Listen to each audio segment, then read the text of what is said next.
Hello students, solid state के बाद अब हम जब नेक्स्ट यूनिट जो शुरू करेंगे वो है D and F block elements. बाकी की यूनिट्स हम पढ़ चुके थे, बीच में सिर्फ सॉलिड स्टेट पहली यूनिट रहती थी, वो हमने कर लिए कंप्लीट। अभी हम स्टार्ट करेंगे बच्चों पी ब्लॉक के बाद D and F block elements.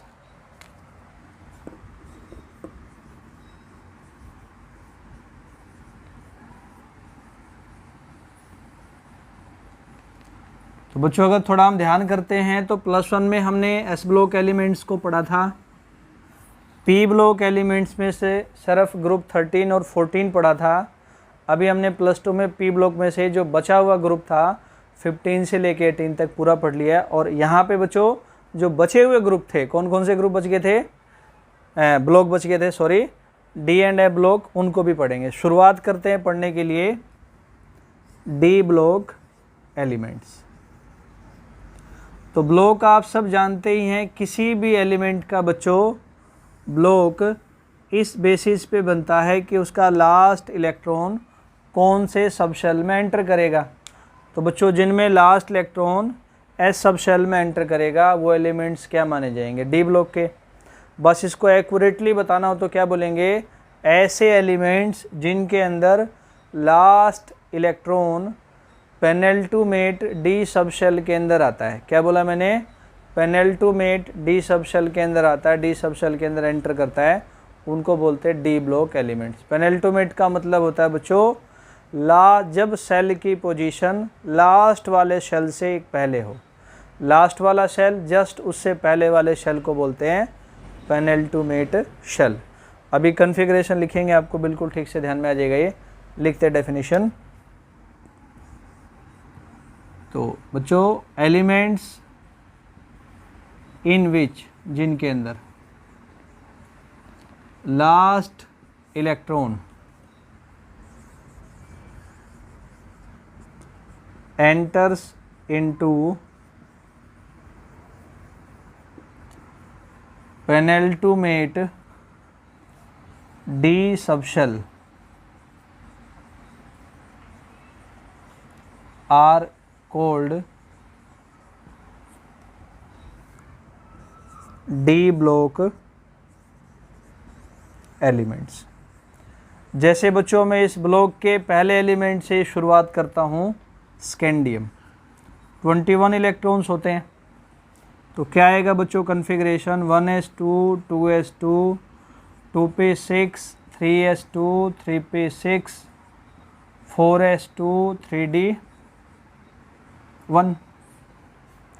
Shell wise बात करेंगे, पहला शेल है ये बच्चों, दूसरा शेल है ये, तीसरा शेल है ये वाला भी, और ये चौथा शेल है फोर्थ। इस फोर्थ शेल के बाद तो कोई शेल नहीं है ना बच्चों, तो फोर्थ वाला शेल ये एनर्जी कम इसलिए पहले लिखा है, ये लास्ट शेल है, समझ गए ना। इसकी 4s की एनर्जी कम है इसलिए इसको पहले लिखा है, इसमें पहले इलेक्ट्रॉन भरा है। और तीसरा शेल बच्चों एक इससे पहले है, तीसरा सेल लास्ट वाले से एक पहले है, इसलिए क्या बोला इसको, पेनल्टोमेट शेल बोला है। चौथा लास्ट सेल, उससे पहले तीसरा सेल, उससे पहले वाला सेल, तीसरा सेल क्या बोला जाएगा बच्चों, पेनल्टोमेट शेल। और पेनल्टोमेट शेल के साथ डी जुड़ा हुआ है, उसमें इलेक्ट्रॉन आया लास्ट। पेनल्टोमेट शेल के साथ डी जुड़ा हुआ है, उसमें लास्ट इलेक्ट्रॉन आया, इसलिए बच्चों लिखा है पेनल्टोमेट डी सबशेल। ठीक, आई बात ध्यान में। और भी आप कन्फिग्रेशन लिख करके देख लें, जैसे मैंने आयरन का लिख दिया बच्चों 26 1s2 2s2 2p6 3s2 3p6 4s2 3d6।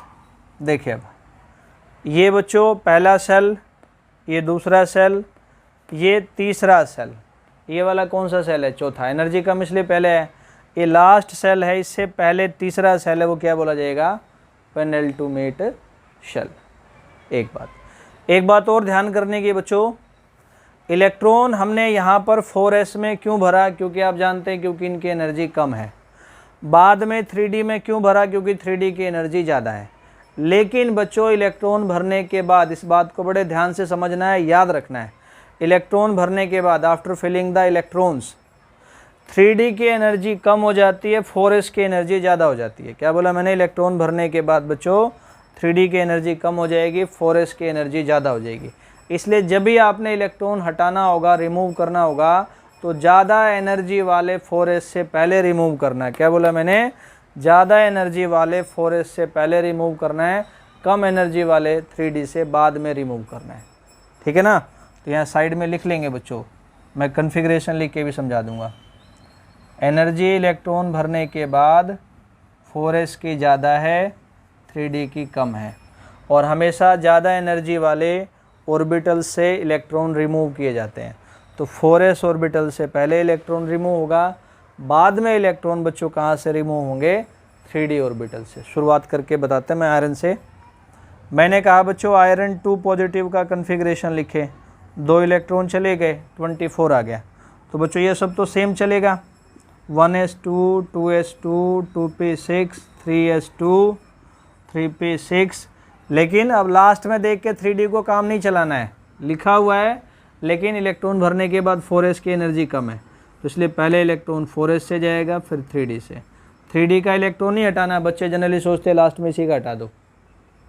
मान लो बच्चों आ गया आयरन 3 पॉजिटिव का, तो 3 कम हो गए, 23 आ गए बच्चों, तो ये तो सेम रहेगा, 1s2 2s2 2p6 3s2 3p6। 3 electron हटाने हैं, पहले 2 कहाँ से हटेंगे? 4s से, समझ गए? फिर एक और जो है वो कहाँ से हटेगा बच्चों? 3D से। इसको जरूर ध्यान रखना है। क्वेश्चंस आते हैं, इलेक्ट्रॉन रिमूव करना नहीं आता बच्चों को, गड़बड़ कर देते हैं। मैं कुछ कन्फिग्रेशंस और बताऊंगा बच्चों यहाँ, फिर हम आगे बढ़ेंगे डी ब्लॉक को पढ़ने के लिए। तो बच्चों वैसे तो आपने +1 में पढ़ा होगा क्रोमियम का एक्सेप्शनल कन्फिग्रेशन, कॉपर का एक्सेप्शनल कन्फिग्रेशन। एक बार रिवाइज करा देता हूँ मैं फिर भी।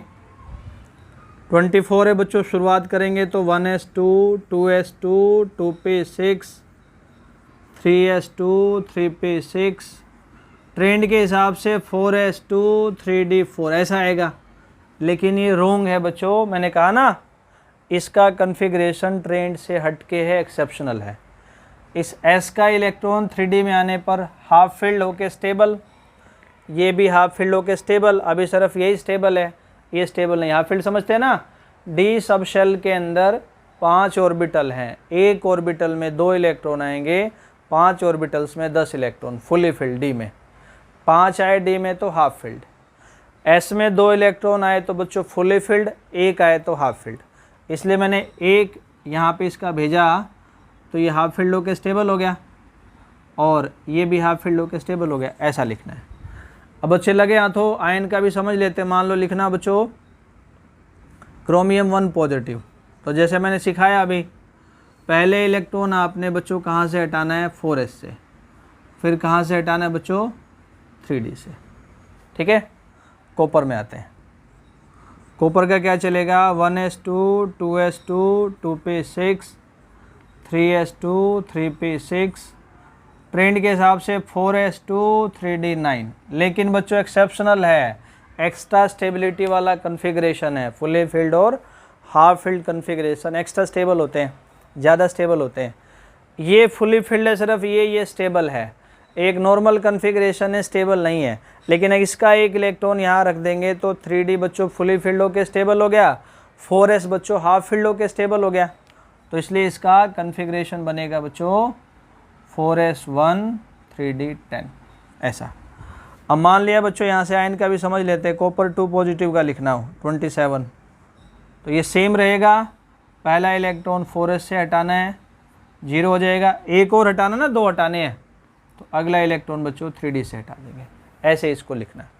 मैं एक बार इसको डी ब्लॉक को देखने के लिए एक रफली बच्चों पीरियोडिक टेबल का डायग्राम बना रहा हूँ। रफली, किसी बच्चे को नहीं कहना सर ऐसा नहीं होता है, ऐसा मैं मोटा मोटा आपको समझा दूंगा बेटा कैसे होता है पीरियोडिक टेबल। बस इतना ही इसमें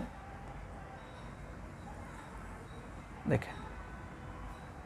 यहाँ बेटा ऐसे हाइड्रोजन होता है सबसे ऊपर, इधर बिल्कुल लास्ट में जाएंगे तो ऐसा कुछ हीलियम होता है।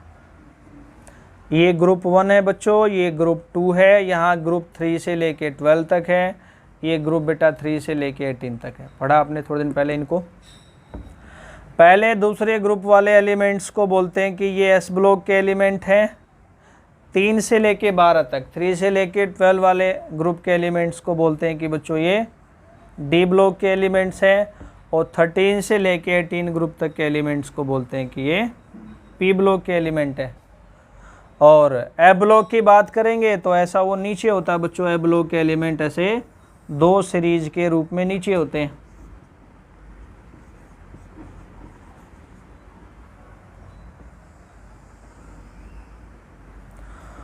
फोर एफ सीरीज और बच्चों 5F सीरीज। 4F सीरीज को हम लेंथेनाइड सीरीज के नाम से भी जानते हैं,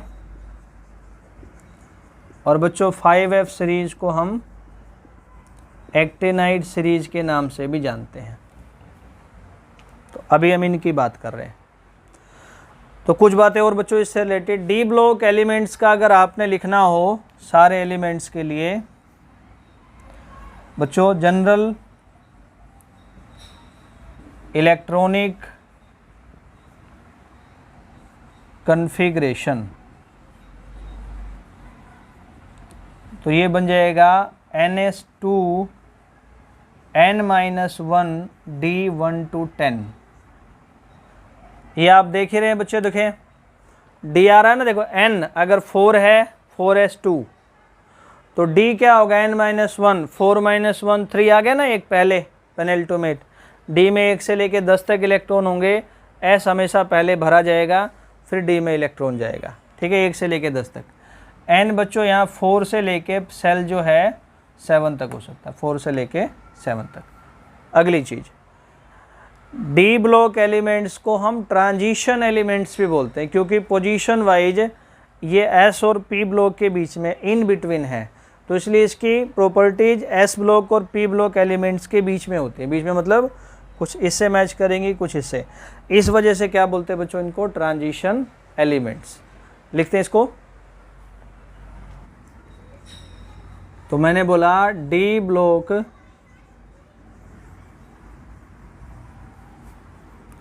elements are also called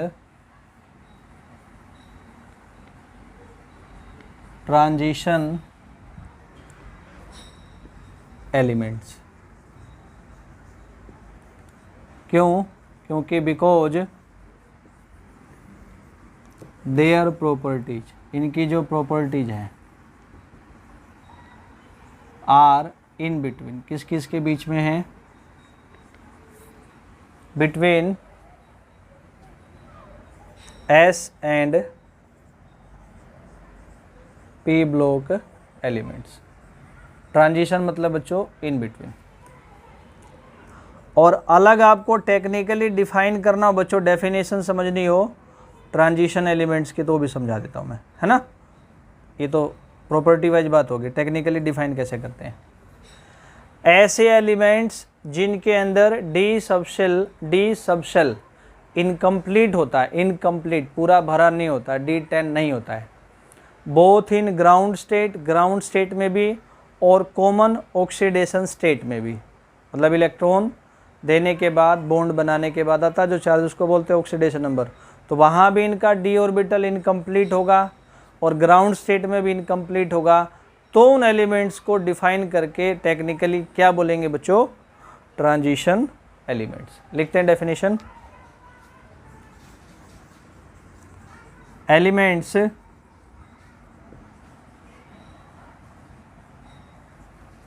which have incompletely filled क्या? d orbitals. कहाँ पर? Both in their ground state, अपने ग्राउंड स्टेट में भी,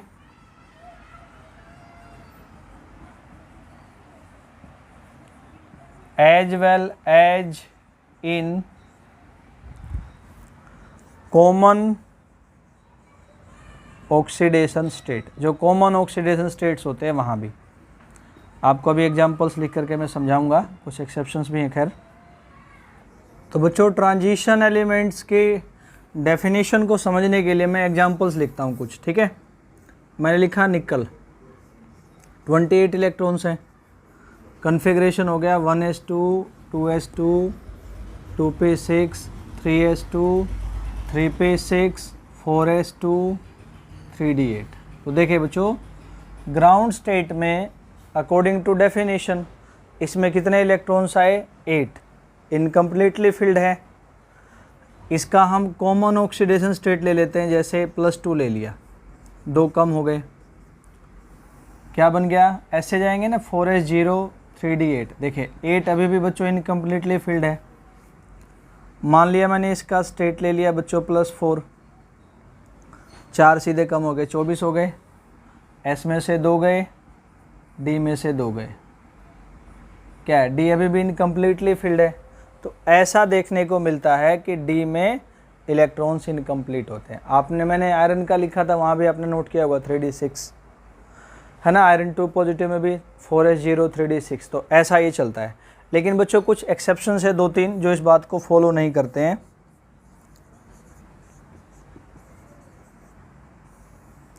पहला उसमें जिंक है, फिर बच्चों दूसरा है उसमें कैडमियम, और तीसरा बच्चों मरकरी। अगर आप इसका कॉन्फ़िगरेशन लिखते हैं तो क्या बनेगा 1s2 2s2 2p6 3s2 3p6 4s2 3d0। देखिए तो ग्राउंड स्टेट में D10 है। अगर मैंने इसका ऑक्सीडेशन स्टेट ले लिया +2 तो वहाँ भी क्या होगा D10 होगा, एक्सेप्शन है। कैडमियम ऐसे आगे बढ़ेंगे बच्चों, ये भी ऐसे फुली फिल्ड होता है। यहाँ भी ग्राउंड स्टेट क्या है D10 है, +2 स्टेट ले लिया ऑक्सीडेशन तो भी D10 होगा, और आगे बढ़ गए तो भी बच्चों ऐसे मिलेगा, D क्या होगा इसका फुली फिल्ड होगा। कॉमन ऑक्सीडेशन स्टेट ले लें +2 तो भी D में 10 होगा, ठीक है।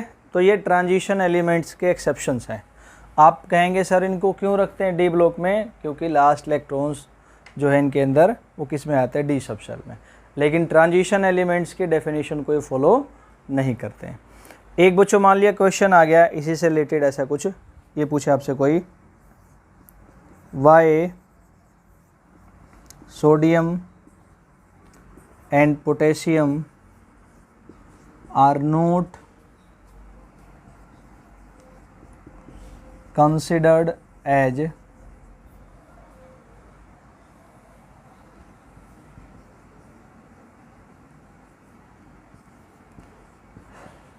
D block elements. इनको D ब्लॉक एलिमेंट्स क्यों नहीं बोलते हैं, ऐसा करके। तो कैसे बताएंगे आंसर।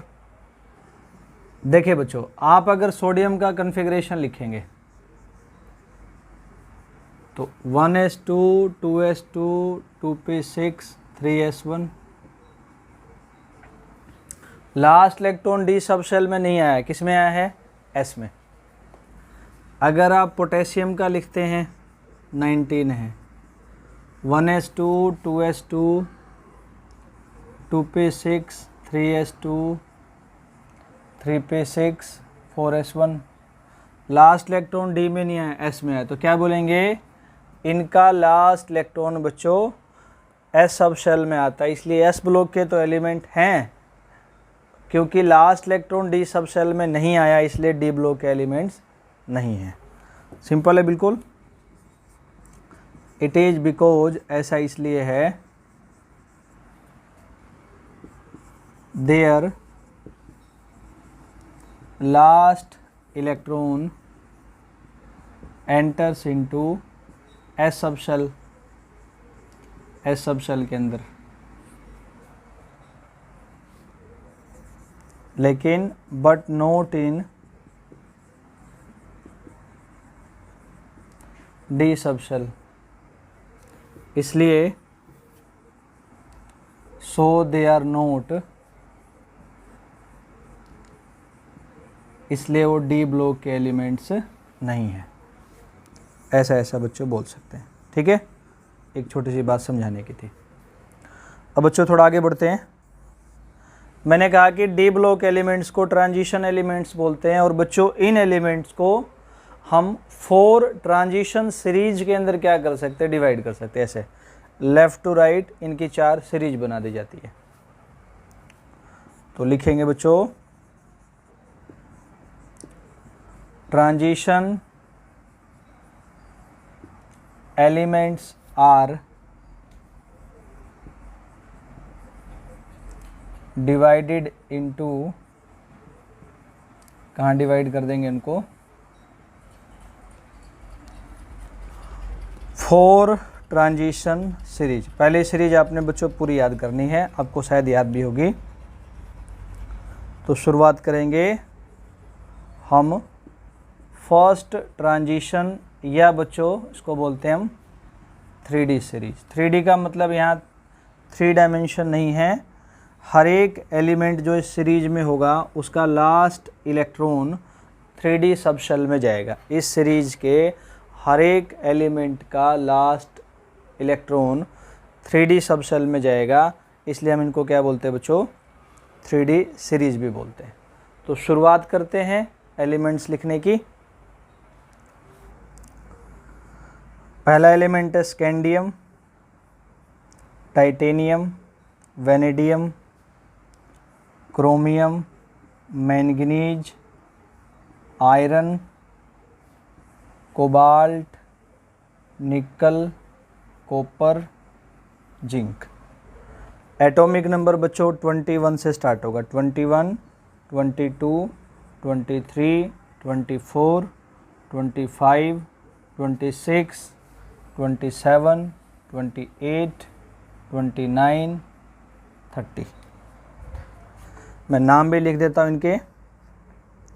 फर्स्ट वाले का नाम है बच्चों स्कैंडियम, सेकंड वाले का नाम है बच्चों टाइटेनियम, थर्ड वाले का नाम है बच्चों वेनेडियम,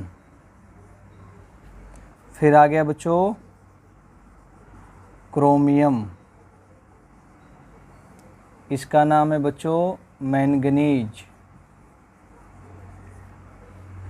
Fe आप सब जानते हैं नाम है इसका आयरन, CO कोबाल्ट, Ni निकल, Cu बच्चों कॉपर, और Zn जिंक, है ना। एटॉमिक नंबर इसका कंटिन्यू। अब पढ़ेंगे बच्चों सेकेंड ट्रांजिशन सीरीज इसके बाद, या 4D सीरीज। 4D सीरीज इसलिए बोलते हैं क्योंकि इसके अंदर लास्ट इलेक्ट्रॉन 4D सबशेल के अंदर आता है। तो सेकेंड ट्रांजिशन सीरीज या 4D सीरीज,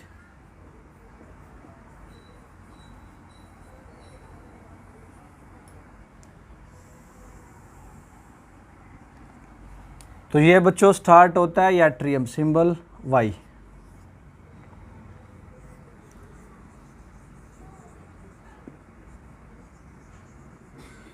से लेकर के कैडमियम CD, याट्रियम से लेकर के कैडमियम तक। और फिर है बच्चों फोर्थ ट्रांजिशन सीरीज, या इसको 5D सीरीज भी बोलते हैं क्योंकि इसके अंदर लास्ट इलेक्ट्रॉन 5D सबशेल के अंदर आता है। इसमें बच्चों एलिमेंट्स होंगे लेंथेनम 57 से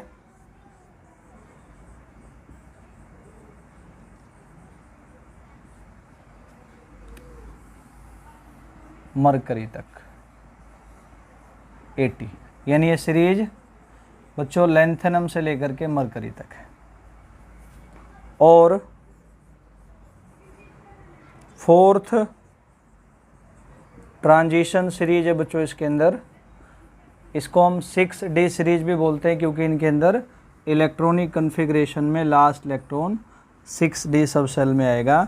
फोर्थ ट्रांजिशन सीरीज जो है उस बच्चों शुरू हो जाएगी एक्टिनियम AC,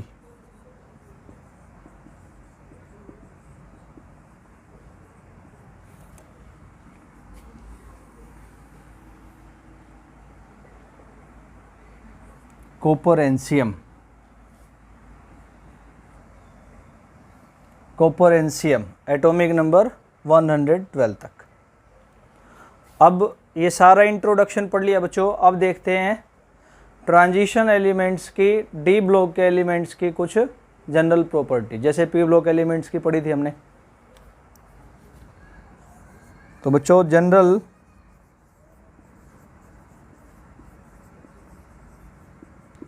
प्रॉपर्टीज ऑफ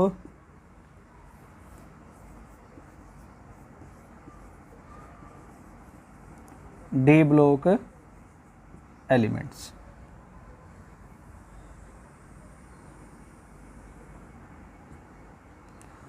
तो पहली प्रॉपर्टी बच्चों एटॉमिक रेडियस रेडियाई। सबको पता है ये, किसी भी एटम में उसके न्यूक्लियस से लेकर के लास्ट इलेक्ट्रॉन तक का डिस्टेंस। न्यूक्लियर चार्ज इसको डिक्रीज करता है, पढ़ा चुका हूँ पी ब्लॉक में, उससे पहले भी आपने पढ़ा है। और शील्डिंग या स्क्रीनिंग इफेक्ट इसको इंक्रीज करता है बच्चों। देखें पीरियोडिक टेबल में पहले एस ब्लॉक है, फिर डी ब्लॉक है, फिर बच्चों पी ब्लॉक है। ऐसे पीरियोडिक टेबल में left to right along the period चलने पर न्यूक्लियर चार्ज इंक्रीज होगा, इसलिए एटॉमिक रेडियस डिक्रीज होगा। तो इस हिसाब से बच्चों डी ब्लॉक एलिमेंट्स की atomic radius S block element से स्मॉल और पी ब्लॉक एलिमेंट से लार्ज। तो होगी ना प्रॉपर्टी दोनों के बीच में। तो पहला पॉइंट यही है। तो बोल देंगे यहाँ पर बच्चों atomic radius of D block elements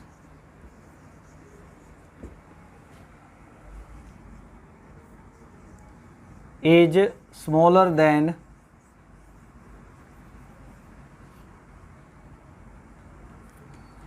S block elements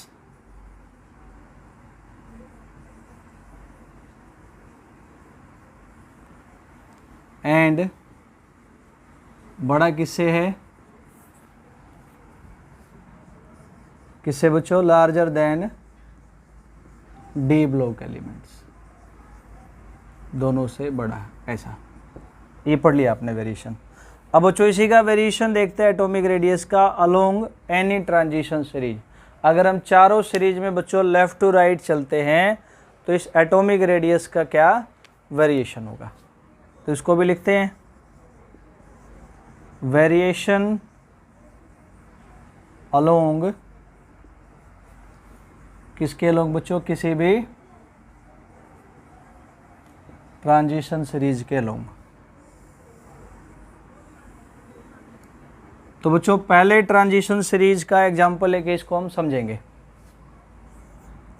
सब पे लागू होगा वैसे scandium, titanium, vanadium, chromium, manganese, iron, cobalt, निकल, कॉपर, जिंक। तो देखें टोटल है 1 2 3 4 5 यहाँ तक 6 7 8 9 10। जब भी बच्चों आप चलेंगे किसी भी सीरीज में लेफ़्ट टू राइट तो देखें एटॉमिक नंबर इंक्रीज हो रहा है 21 से 30 तक। तो एटॉमिक नंबर के साथ साथ बच्चों न्यूक्लियर चार्ज भी इंक्रीज होता है ना, अट्रैक्शन, पॉजिटिव चार्ज बढ़ेगा तो न्यूक्लियस के इलेक्ट्रॉन के ऊपर। तो इसलिए बच्चों लगभग मिडल ऑफ सीरीज तक, जैसे इस सीरीज के अंदर मैंगनीज तक, एटॉमिक रेडियस चलने पर डिक्रीज होगी। क्यों डिक्रीज होगी? Due to increase in nuclear charge. समझ आया? ऐसे सीरीज में चलेंगे तो पूरी सीरीज में ही एटॉमिक नंबर इंक्रीज होगा, इसलिए बच्चों न्यूक्लियर चार्ज भी इंक्रीज होगा। इस न्यूक्लियर चार्ज के इफेक्ट से up to middle of series atomic radius क्या होगी बच्चों? डिक्रीज होगी। तो पहले इसी पॉइंट को लिखते हैं, up to middle of series atomic radius decrease होगी। एटॉमिक रेडियस डिक्रीज किस वजह से? ड्यू टू इंक्रीज इन, क्या इंक्रीज होने की वजह से बच्चों? Nuclear charge. अब आप में से कई बच्चे कहेंगे सर क्या मिडल ऑफ सीरीज के बाद न्यूक्लियर चार्ज इंक्रीज नहीं होगा? बिल्कुल इंक्रीज होगा बच्चों, यहाँ भी इंक्रीज होगा, उसकी वजह से एटॉमिक रेडियस भी डिक्रीज होगी, लेकिन उसके साथ साथ, किसके साथ साथ? न्यूक्लियर चार्ज के साथ साथ इनके अंदर शील्डिंग इफेक्ट भी इंक्रीज होगा। अभी बता दूंगा कि क्यों इंक्रीज होगा। जब शील्डिंग इफेक्ट इनके अंदर इंक्रीज होगा तो रेडियस को भी इंक्रीज करेगा, यानी दोनों इफेक्ट काम कर रहे हैं। न्यूक्लियर चार्ज रेडियस को डिक्रीज कर रहा है, शील्डिंग इफेक्ट रेडियस को इंक्रीज कर रहा है, तो दोनों का बैलेंस होने की वजह से यहाँ से लेके लगभग लास्ट तक बच्चों को ऊपर तक एटॉमिक रेडियस क्या रहता है? एलिमेंट्स का सेम रहता है। अब मैं आपको लिख दूंगा, उससे पहले ये ज़रूर बता देता हूँ कि शील्डिंग इफेक्ट क्यों इंक्रीज होता है। इंटीग्रेशन लिखेंगे, लास्ट में लिखा भी था स्कैंडियम का 3D1 4s2, टाइटेनियम का 3D2 4s2, वेनेडियम का 3D3 4s2, क्रोमियम का एक्सेप्शनल 3D5 4s1, Mn का बच्चों 3D5 4s2, आयरन का 3D6 4s2, कोबाल्ट का 3D7 4s2, निकल का 3D8 4s2, कॉपर का एक्सेप्शनल 3D10 4s1, और बच्चों सबसे लास्ट में जिंक का लिखता हूँ मैं इधर 3D10 4s2। ध्यान से समझना इसको। अब 4 वाला शेल सब में है, या आउटर मोस्ट शेल है 4th, उससे पहले वाला शेल बच्चों 3rd है 3D। इनर शेल के अंदर यहाँ 1 इलेक्ट्रॉन है, यहाँ 2 है, यहाँ 3 है, यहाँ 5 है, यहाँ 5 है, ठीक है। डी में 5 इलेक्ट्रॉन आने का मतलब होता है ना बच्चों, ऐसे भरेंगे, डी के अंदर 5 ऑर्बिटल, इलेक्ट्रॉन भी 5,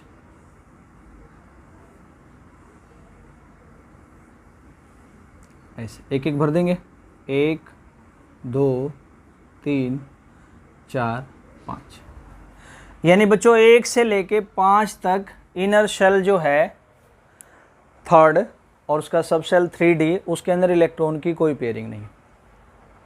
6 ऐसे ही D6 हुआ, पेयरिंग स्टार्ट हुई, 7 होगा तो एक बार और पेयरिंग हो जाएगी, 8 में एक बार और पेयरिंग हो जाएगी। यही बात समझाने है कि मिडल ऑफ सीरीज के बाद डी के अंदर इलेक्ट्रॉन की पेयरिंग स्टार्ट हो जाएगी, इसलिए इनका शील्डिंग इफेक्ट इंक्रीज हो जाएगा। कैसे इंक्रीज होगा? पहले 5 अलग अलग रिपल्सन लगा रहे थे, अब ये 2 इकट्ठे हो गए तो रिपल्सन ज़्यादा लगेगा, इकट्ठे आ गए, यहाँ और आ जाएगा, 7वां आते और इकट्ठे हो गए और रिपल्सन ज़्यादा, यहाँ आते ही और इकट्ठे हो गए और रिपल्सन ज़्यादा। तो क्या बोलेंगे बच्चों? मिडल ऑफ सीरीज के बाद शील्डिंग इफेक्ट क्यों इंक्रीज हुआ? क्योंकि इलेक्ट्रॉन की पेयरिंग इंक्रीज हो गई। ठीक, लिखते हैं पूरी बात को। इसके बाद हम लिख लेंगे बच्चों यहाँ पे, after middle of series both nuclear charge and shielding effect, nuclear charge और शील्डिंग इफेक्ट क्या होंगे? इंक्रीज होंगे। शील्डिंग इफेक्ट के ब्रैकेट में लिख लो कि ये क्यों इंक्रीज होगा, है ना, ताकि ध्यान रहेगा। Due to pairing of electrons due to pairing of electrons in d orbitals, दोनों इंक्रीज हुए। Due to balance between them, यानी किसका बैलेंस? न्यूक्लियर चार्ज और शील्डिंग इफेक्ट का। Due to balance between them, atomic radius क्या रहेगी? Remains, लगभग क्या रह जाएगी बच्चों? सेम रह जाएगी, रिमेन्स ऑलमोस्ट सेम, ऐसा चलता है। अब बच्चों ऐसा चलते चलते आप सीरीज के लास्ट में आ गए, जिंक आ गए जैसे, और वही कोई सीरीज होगा तो कोई दूसरा आ जाएगा। इसमें कन्फर्म है कि डी फुली फिल्ड होगा, एस भी फुली फिल्ड होगा, तो सारे इलेक्ट्रॉन्स पेयर्ड आ गए, आउटर मोस्ट सेल का भी और डी वाले भी। तो जब मान लो बच्चों इनमें सारे पेड़ भर दूँ मैं, एस वाला भी पेड़ भर दूँ, तो इलेक्ट्रॉन ही एक दूसरे को रिपेल करने लग जाएंगे, रिपल्सन धक्का मुक्की एटम में स्टार्ट हो जाएगी। तो एटम का साइज बड़ा हो जाएगा, एटम एक्सपेंड हो जाएगा। एटम का साइज बड़ा होने की वजह से, एक्सपेंड होने की वजह से यहाँ पे एटॉमिक रेडियस, साइज बड़ा हो गया ना, तो इसलिए एटॉमिक रेडियस इंक्रीज हो जाएगी लास्ट एलिमेंट में जाकर के स्मॉल वैल्यू से। इसको भी लिखना है। तो जिंक का मैंने लिख दिया कॉन्फ़िगरेशन, सब में ऐसा ही मिलेगा। तो तीसरी बात लिखेंगे बच्चों इसमें, at the end of series, series के एंड में एटॉमिक रेडियस जो है, एटॉमिक रेडियस इंक्रीज होगी, लास्ट एलिमेंट पे जाके इंक्रीज होगी। Increases by small value. क्यों है ये बताते हैं। बिकॉज जो लास्ट एलिमेंट है, लास्ट एलिमेंट जैसे बच्चों इस सीरीज में जिंक है, हैज फुली फिल्ड कॉन्फ़िगरेशन। इसके पास क्या है, फुली फिल्ड कॉन्फ़िगरेशन है।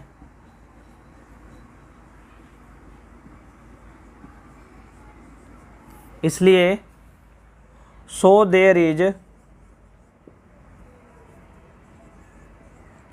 क्या लगता है यहाँ पे, इलेक्ट्रॉन एक दूसरे को रिपेल करते हैं, इलेक्ट्रॉनिक रिपल्सन।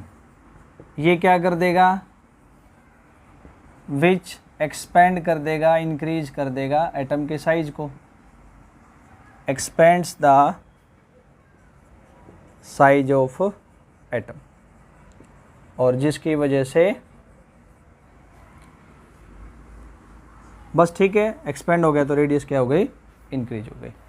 अब आपने वेरिएशन देख लिया बच्चों S block, P block, D block में, और डी ब्लॉक के अंदर ही आपने देख लिया कि किसी पर्टिकुलर ट्रांजिशन सीरीज में मूव करते हैं तो क्या वेरिएशन होता है।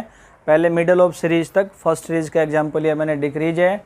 आफ्टर मिडल ऑफ सीरीज लगभग सेम है, और बिल्कुल लास्ट एलिमेंट में जाकर के किसी भी सीरीज में एटॉमिक रेडियस बच्चों स्मॉल वैल्यू से क्या है, इंक्रीज है।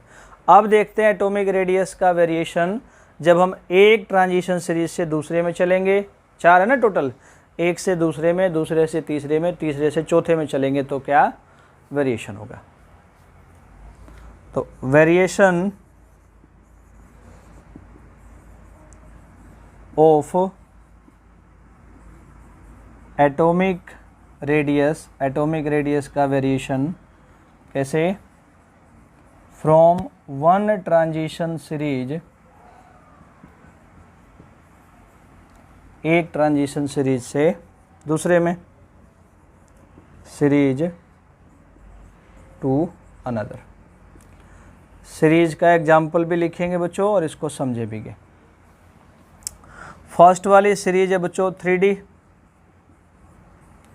सेकंड वाली सीरीज है बच्चों 4D, थर्ड वाली सीरीज है ना 4D, 3D का मतलब last electron D sub shell में जाता है जिसमें, फोर्थ वाली है बच्चों 6D।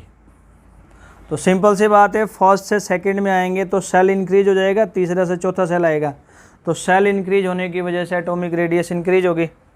तो बोल देंगे बच्चों हम, from first transition series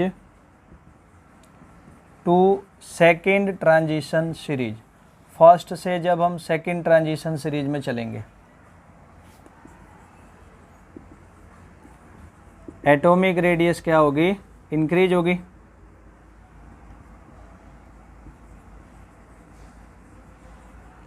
due to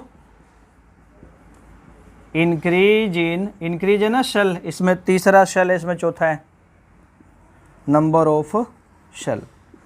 अब जब आप तीसरे से दूसरे से तीसरे में चलेंगे बच्चों, तो यहाँ भी शेल ऐसे इंक्रीज हो रहा है, चौथा और पांचवा, तो रेडियस यहाँ भी इंक्रीज होनी चाहिए, नेचुरल है। लेकिन बच्चों यहाँ पे रेडियस इंक्रीज नहीं होती, बल्कि क्या होता है, सेकेंड और थर्ड ट्रांजिशन सीरीज की रेडियस आपस में लगभग सेम हो जाती है। सेल बढ़ने के बाद भी रेडियस इंक्रीज नहीं हुई, रेडियस सेकेंड सीरीज और थर्ड ट्रांजिशन सीरीज की सेम हो गई। क्या रीजन इसका? Due to lanthanide contraction. ये बताऊंगा मैं आपको क्या है, पहले इस बात को समझते हैं, इंपॉर्टेंट है ये, ए ब्लॉक में भी आएगा ये contraction. Atomic radius of second and third transition series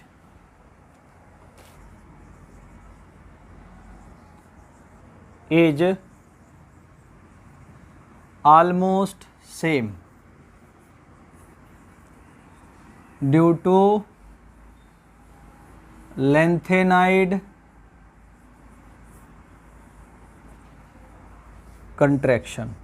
ये बच्चों फिर बोल रहा हूँ, लेंथेनाइड कंट्रैक्शन इंपॉर्टेंट है, इसको थोड़ा ध्यान से समझते हैं। देखिए बच्चों कैसे इंपॉर्टेंट है। अगर हम थर्ड ट्रांजिशन की बात करेंगे तो लास्ट वाला शेल इनका 5D है। 5D से पहले क्या आएगा बच्चों? 4F आएगा। अब इसमें तो 4D है, 4D से पहले 3F तो होता नहीं, तीसरे शेल में F तो आता ही नहीं। चौथे सेल में बच्चों यहाँ पे चौथा सेल आएगा 5 से पहले, तो यहाँ F के ऑर्बिटल्स आने शुरू होंगे। और आपने पढ़ा है, नहीं पढ़ा तो आज याद करेंगे आप, D और F ऑर्बिटल्स का शील्डिंग इफेक्ट पुअर होता है, रिपल्सन पुअर होता है, और F का तो और ज़्यादा ही पुअर होता है, D का तो पहले ही चल रहा है। तो बच्चों थर्ड ट्रांजिशन सीरीज में F के ऑर्बिटल इनर सेल्स में आने की वजह से शील्डिंग इफेक्ट बहुत ज़्यादा पुअर हो जाता है। मैंने कहा ना D से भी पुअर शील्डिंग इफेक्ट F का ही, और यहीं आया है।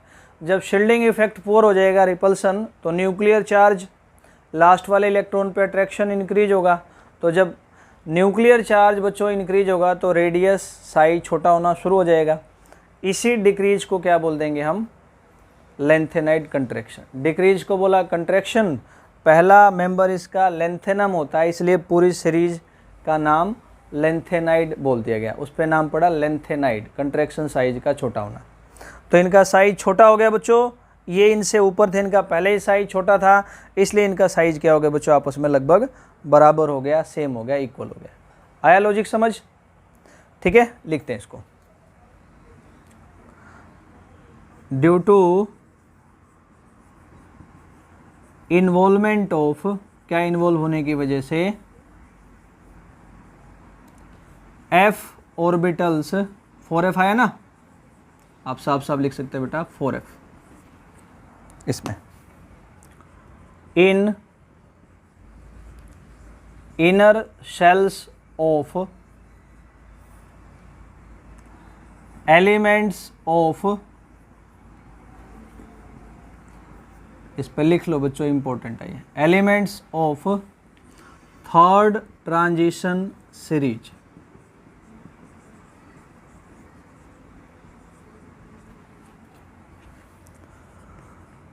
शील्डिंग इफेक्ट डिक्रीज होगा, F की वजह से, D से भी पुअर होता है, शील्डिंग इफेक्ट क्या होगा बच्चों?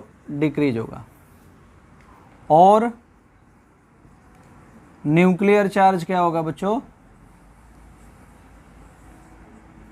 इंक्रीज होगा। तो जहां भी न्यूक्लियर चार्ज इंक्रीज होगा रेडियस छोटी होनी शुरू हो जाएगी। तो with increase in nuclear charge increase होने से, with increase in nuclear charge क्या हो जाएगा बच्चों? रेडियस डिक्रीज हो जाएगी पूरी सीरीज में। Radius, atomic radius decreases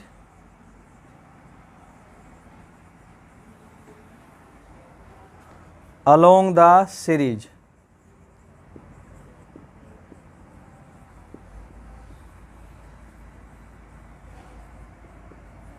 This decrease in atomic radius, इस एटॉमिक रेडियस का जो डिक्रीज है उसको क्या बोलते हैं बच्चों? इज कॉल्ड, साइज का डिक्रीज, रेडियस का डिक्रीज बोलते हैं लेंथेनाइड कंट्रैक्शन। लेंथेनाइड, पहला मेंबर लेंथेनम, इसलिए इसका नाम हो गया सीरीज का लेंथेनाइड। कंट्रैक्शन उसमें डिक्रीज होना। तो मैं फिर बोल देता हूँ, इसका साइज छोटा हो गया, ये इससे ऊपर था, इसका साइज़ पहले ही छोटा था, दोनों छोटे साइज़ के हो गए, इसलिए रेडियस ऑलमोस्ट सेम हो गई। अब बच्चों यहाँ से आगे बढ़ोगे, यहाँ भी शील्डिंग इफेक्ट होगा, अपना काम हो जाएगा, ठीक है। तो इसमें क्या होगा, रेडियस नया शेल आने से क्या होगा बेटा, इंक्रीज होगा। तो यहाँ तक बच्चों इनकी डी ब्लॉक एलिमेंट्स की पहली प्रॉपर्टी जिसको बोलते हैं एटॉमिक रेडियस वो कंप्लीट।